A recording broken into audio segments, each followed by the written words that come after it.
the Florida Mayhem have recently laid off and departed with a lot of their Western players and have announced they have gone fully Korean.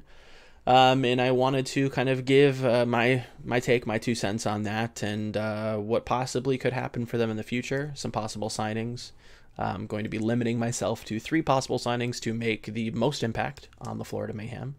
And yeah, we're going to try and quickly and concisely make this team better, but also looking at what problems this team has and going over step by step how I'm coming to these conclusions. Well, generally speaking. So to go over some of the bigger moves, Apply, Tvik, McGravy, Coach Yeah, and Mineral have all been laid off. Apply for me is very interesting that they wouldn't move him down to the academy roster.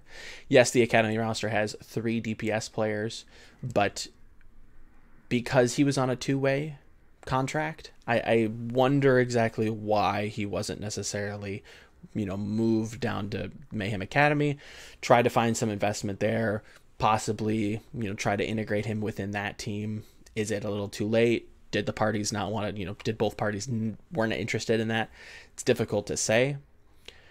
Tvik, on the other hand, veteran EU player, hasn't necessarily been as dominant as he once was, but I still think he has some juice left in the tank. I think, he can move to another Western core roster and do quite well. And that's not to say that he couldn't do well on a mixed roster, but I'm one to have a very strong team identity, and to be fair, Mayhem is as well, to be with these changes. So seeing him within a full Western roster, perhaps even European, would be a nice shout. I think he could do pretty well. Are they going to blow everybody out of the water? Difficult to say. McGravy, on the other hand, I think there's a lot more to his layoff than a lot of the other ones. He was brought in to replace Zephyr, right? To share playtime with him. And that tells me that they weren't necessarily happy with Zephyr. And to be honest, I haven't been either, right? He has not played very well. Seems to be completely disjointed, even in some of their matches. I'm recording this as they're playing the Philadelphia Fusion, and he's still incredibly disjointed from the team, making plays that I don't think McGravy would make. Yes, McGravy has his blunders, 100%. Is he the best player? By no means am I saying that. But Zephyr is just not fit for this roster, and I think it is a problem child and could easily replace him. We'll get into that towards the end of the video. But McGravy being dropped after 2 months of being signed with the team is sad, but hopefully he's received a nice payout. Hopefully his contract was guaranteed, and he got some compensation for that, because when he debuted on the Overwatch League stage, looked great. Mineral, on the other hand, coming in from last year, trying to coach a mixed roster, as a primarily English-speaking coach with a primarily Korean-speaking roster is always going to be difficult, especially when you're the head coach. Reaching players in general is difficult. Reaching those players through a language barrier, through a translator, is even more difficult, especially when things are going poorly. When things are going well, coaches are your best friend, but when things are going poorly, you start to doubt them. Players start to immediately place blame. It's not us, it's them. It becomes this battle. Is that exactly what happened with Mayhem? I don't think so. But there are obviously problems, and, if the identity of the team is now going to be full Korean, it's difficult to kind of see Mineral stick around there. He could easily find a role on another Overwatch League team. I've heard nothing but pretty solid things from him. Seems to be working hard. Again, he was the sole coach last season for the Florida Mayhem, so he is, he will bust his ass, to say, for lack of a better term. I think that speaks for itself. Granted, his track record of success hasn't necessarily matched his work ethic. I think you could easily toss him a contract and get some value out of him for sure. So Valiant, if you're listening, Mineral might be a decent shout. Maybe look at him. Now, overall, I do appreciate the proactivity here from Mayhem. What I will say is that they've kind of omitted stage 2. I think they're trying to take stage 2 as best as they can, while also bringing in new players, bringing in new coaches, and that's always hard to prepare for, right? Not only are you preparing for teams and trying to practice your fundamentals and training and practicing and all that, good jazz, but now you're bringing in new elements to that kind of, core idea. Things are going to go awry. So this is just a completely rebuild stage. Stage 2 probably will not go good for the Florida Mayhem again, but for the most part, they should be making changes throughout this stage, or at least, that's what they say they're going to. To get into some of the more public comments that the Florida PR team and the Florida management staff have mentioned in the most recent episode of their kind of reality TV YouTube series Fuse, Assistant General Manager Albert mentions that they know the issues of what's happening within the team, and this is kind of a result of that knowledge. So not only is this kind of taking implicit responsibility, so, okay, now we know that, everybody's on the same page now. They know what the problems are, and they're actively fixing it. Beautiful. So we can give you the kudos if you succeed, and if you don't, now I know who to go to, right? Now we know this is the problem. Now we've laid out a hierarchy of responsibility. You've taken responsibility here. You know what the problems are. Beautiful. How are we going to fix it? Now, again, from that, you can already tell the snarkiness, right? But I don't want it to come across as snarkiness, because I don't think having bad teams in the league does anybody any justice, right? No pun intended. Having bad teams in the league just makes the whole product worse, right? So we need better teams. So I want to see this team improve. I want to see bad teams improve, not only just to increase parity and to make, the competition even stronger, but Florida deserves better. This is probably a very, very, sought after city when it came to buying in stage 1. This is going to be important going forward into 2020 when we geolocate, right? So seeing this team succeed, I think is, I'm right there with, the Mayhem staff and Misfit staff there. I want to see this team succeed. There's no snarky, backhanded remarks here. But if things don't succeed, now I know who to kind of place blame on. If you know what's going wrong, okay, how are you going to fix it? You know what I mean? Hopefully that is translated across.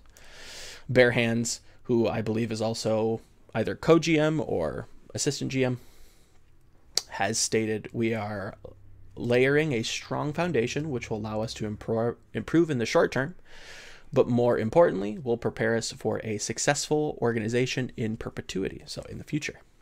Immediately, Florida Mayhem will be moving to a Korean-speaking roster and coaching staff. This is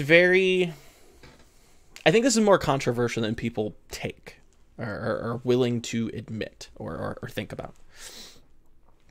So not only are we just kind of throwing out some of the changes you've already made in stage 1, which we've kind of gone over, but now we're trying to pull from a very, very competitive pool of players, right? So for instance, to kind of give an example or a way of describing this, right? Imagine you're playing, for all the Magic the Gathering players out there, so imagine you're drafting Magic the Gathering cards, and what that is, for those of you who don't know, is a finite pool of resources you're pulling cards from. So you're pulling, there's 150 cards, and everybody at the table gets to pull cards from that same pool, during their turn. Very similarly, in Dota 2's Auto Chess mod, that's very, very popular, and I've been playing quite a lot of it.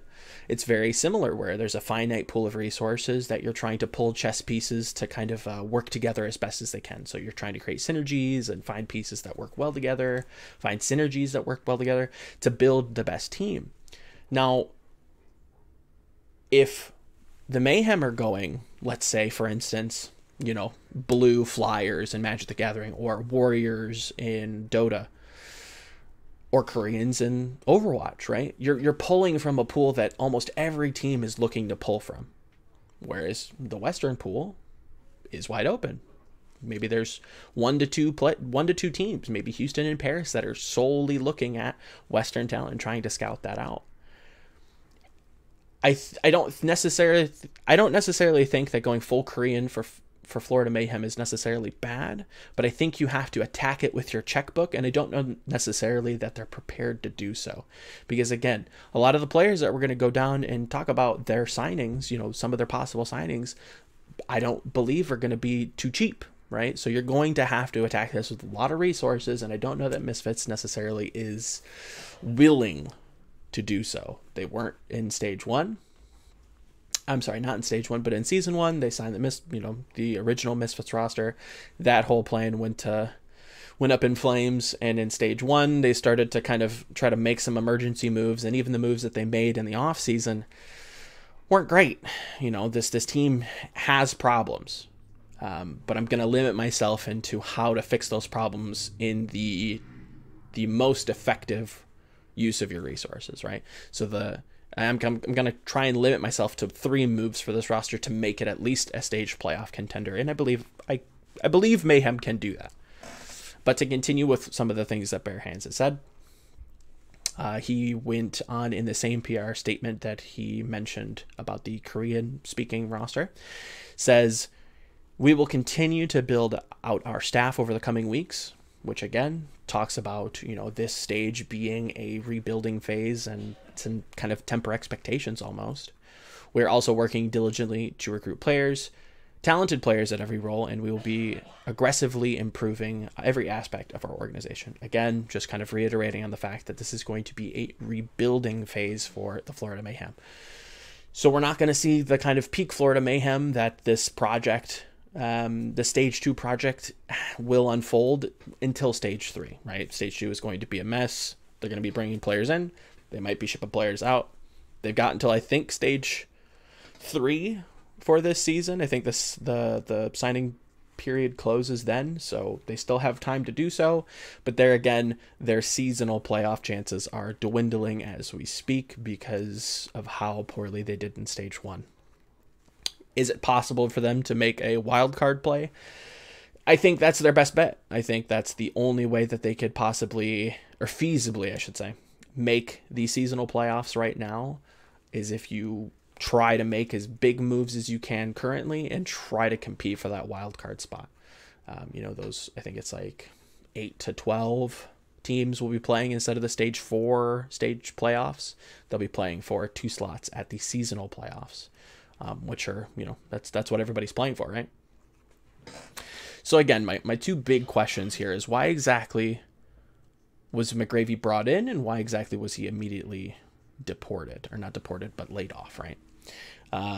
That again spells a lot for me on how they view Zephyr and how much they think they need a flex tank. And, you know, I would tend to agree with them. I think they definitely need a stronger, more solid flex tank that's going to work a little bit more cohesively with this team, because again, Zephyr has looked split, I would say. Again, Coach after 2 months being signed, what's up with that? You want to go full Korean, you already have a Korean coach, why was he let go? Starting to kind of question the scouting methods here. I think overall, I trust that after they've been proactive and they're really trying to work under the hood here with the Mayhem and figure out what's really going on. Why is this not working? I don't know if they weren't happy with you. I don't know if it's a very bizarre move to me. If you're going full Korean, you have a Korean coach that has success. What happened there? Maybe it was on Yaz's behalf that he wanted to leave. Who knows? Just very confusing. Very, you know, questions that we won't ever have answers, but, you know, trying to, you know, take the essence of some of these questions and see exactly where they lead. And so far, it seems to be this emergency band-aid that they're applying, and it's just not working. And finally, they're ripping the band-aid off and actually trying to suture the wound before, you know, putting a band-aid on it so the bleeding actually stops, right? They're, instead of just applying, you know, masking tape, they're actually going to seal the pipe instead of just applying layer and layer of tape. So again, biggest issues here, to reiterate, you're drawing from a very competitive pool of talent that everybody in the league wants to pull from. Or I would say not everybody, nearly everybody. You know, you have your Paris, you have your Parises, your Houstons that want to focus more on Western talent. And, you know, to be honest with you, I think Valiant is going to be moving that way, or at least that's the way that I've kind of prescribed them to be moving. So you've got 3 teams out of the 20 that are, you know, interested in, you know, pools that you're not pulling from. You're pulling from, you know, the highest amount, the highest population of people actually pulling from this pool. You can do that, but you're going to have to spend some money. You're going to have to attack this with your checkbook. And I hope you're prepared for that, because if you're not, it's going to be a little rough. So my 3 signings to make the Florida Mayhem a stage playoff contender. Now, does that mean that they're going to make every stage playoffs with this roster? No. Will they compete for stage playoffs? So upper middle of the pack? I believe so. All in all, this team looks like it has a problem with identity. They don't seem to have a plan half the time. Now that they have made the move to full Korean, they look better in that sense. To improve on that, I think you need to make a signing with an experienced coach. So, who's the most experienced Korean coach on the market that has been recently let go? I think it's Coach Moon. I think signing Coach Moon allows this team to have a brain, a player manager, somebody that has a track record of success with the Valiant back in Korea, with, you know, Fate and Kariv on their core team. Mighty AOD, the name escaped me. I had to buy some time there. With Mighty AOD, they were successfully a strong middle of the pack team that probably could have seen higher heights if given the chance to do so. But for, you know, reasons that I won't get into, they didn't. So Moon coming in gives him another chance. Strong, you know, decently strong roster, full Korean, you know, fresh start for him. Great shout. Probably going to have to spend some money on that, though. Next person, again, I think Zephyr has to go. But where do we go from there? So in terms of player signings, so again, my first signing is Moon. So for player signings, I'm going to give 3 kind of possibilities. One that's the most expensive, but most optimal, I think. One that's probably the most likely, and then just okay, this is probably your cheapest route that's going to get you the most value. Kind of, you know, that's kind of how I'm layering these. So the best signing at Flex Tank I think you can get right now is QOQ from Runaway, especially if you're going full Korean. Just became of age, fabulous Flex Tank, has a track record of massive success, been around the block for a little bit recently. If you want a strong roster, you sign QOQ, right? Fabulous player. Beautiful. Just, again, I can't sing his praises enough. You go look at the Runaway roster from last year, look at the Runaway roster from this year. QOQ is a staple of this team, especially, you know, go back and look at the Element Mystic denying, you know, diva bombs from enemy divas. Like, this guy is very, very talented. So again, most expensive, QOQ. Middle of the pack, there's a team that has recently signed a Western Flex Tank and has been playing him immediately, and that's been Atlanta with Fried. And he's replaced Daco. If Mayhem wants a decent, you know, solid, you know, Flex Tank, if Atlanta aren't, you know, interested in Daco anymore, see if he's on the market. Don't think Daco's a bad shout at Florida at all. I think he's quite good. I think he's still got some room to improve. Pair him up with Coach Moon. I think there could be some interesting things that happen there. Last but not least, Hoon's on the market. See what Hoon's up to. Not entirely too sure. I keep asking people, where's Hoon going? Where's Hoon going? Nobody seems to know. Maybe he's retiring. Who knows? This gives you a potential Zarya carry threat. His diva looked amazing last season. Very, very aware of the metagame and how to play around Zaryas as a diva. I think that's very important. And as Goats has not left the metagame just yet, seems like Hoon would be a halfway decent shout, if not just a general improvement over Zephyr. Last but not least, within that same role, I think the main tank needs to improve as well. I've not been impressed by Swan, and I think he needs to go. Now, this is a weird one, because if Moon's being signed, is there a chance that Fate possibly could be signed as the most expensive choice here? I believe so. If the reports are true and Valiant were interested in trading him to Boston for fusions, it seems like he is on the market.